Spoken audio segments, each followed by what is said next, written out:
अष्ट सिद्धेश्वर, प्रेम की भक्ति, गुरु नानक देव जी और हनुमान जी का पुनर्मिलन। बहुत समय बीत चुका था। त्रेता युग की स्मृतियां समय की धूल में छिप गई थी, लेकिन श्री हनुमान जी आज भी प्रभु श्री राम के आदेशानुसार पृथ्वी पर धर्म और भक्ति की रक्षा कर रहे थे।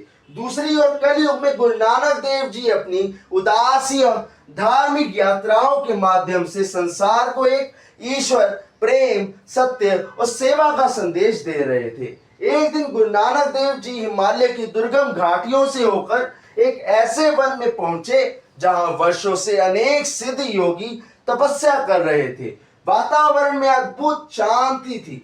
पक्षियों का कलरव भी मानो मंत्रोच्चार बन गया था। उसी समय एक तेजस्वी वृद्ध सिद्ध योगी वहां प्रकट हुए।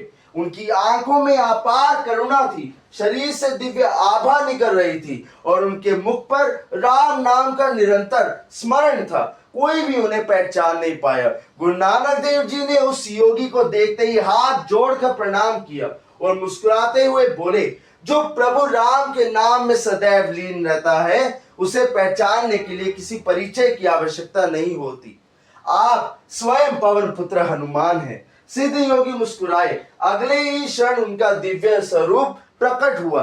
विशाल कांति, गदा और राम भक्ति से भरा तेज देखकर सभी साधु विस्मित रह गए। हनुमान जी बोले, नानक, युग बदल गए पर प्रभु के प्रेम का स्वर कभी नहीं बदला। तुमने संसार को वही सत्य सुनाया है जो श्री राम ने अपने जीवन से सिखाया था, प्रेम, सेवा, सत्य और समर्पण का। गुरु नानक देव जी ने उत्तर दिया, प्रभु तक पहुंचने के अनेक मार्ग है, परंतु मंजिल एक ही है। जिसने अहंकार छोड़कर नाम का आश्रय ले लिया, वह स्वयं ईश्वर के समीप पहुंच जाता है। दोनों महापुरुष घंटों तक धर्म, भक्ति, सेवा और मानवता पर चर्चा करते रहे। उन्होंने कहा कि सिद्धियां तभी सार्थक है जब उनका उपयोग दूसरों के कल्याण के लिए हो। यदि सिद्धियां अहंकार बढ़ाए तो वे साधना नहीं, बंधन बन जाता है। विदा होने का समय आया। हनुमान जी ने गुरु नानक देव जी से कहा, जहां भी राम, सत्य, प्रेम और सेवा का प्रकाश होगा, वहां मैं अदृश्य रूप से उपस्थित रहूंगा। गुरु नानक देव जी ने उत्तर दिया, और जहां भी निष्काम भक्ति होगी, वहां प्रभु की कृपा स्वयं मार्ग दिखाएगी। इतना कहकर हनुमान जी पुनः सिद्ध योगी का रूप धारण कर अदृश्य हो गए। गुरु नानक देव जी अपनी अगली यात्रा पर आगे बढ़ गए, लेकिन इस दिव्य मिलन की स्मृति उनके हृदय में सदा के लिए बस गई।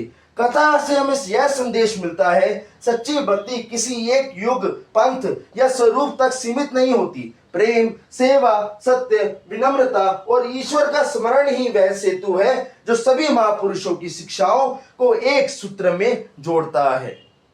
अष्ट सिद्धेश्वर, प्रेम की भक्ति में आज के लिए बस इतना ही। सनातनी बने, प्रेम से रहे, लोगों में खुशियां बांटे। जय श्री राम, जय बजरंगबली।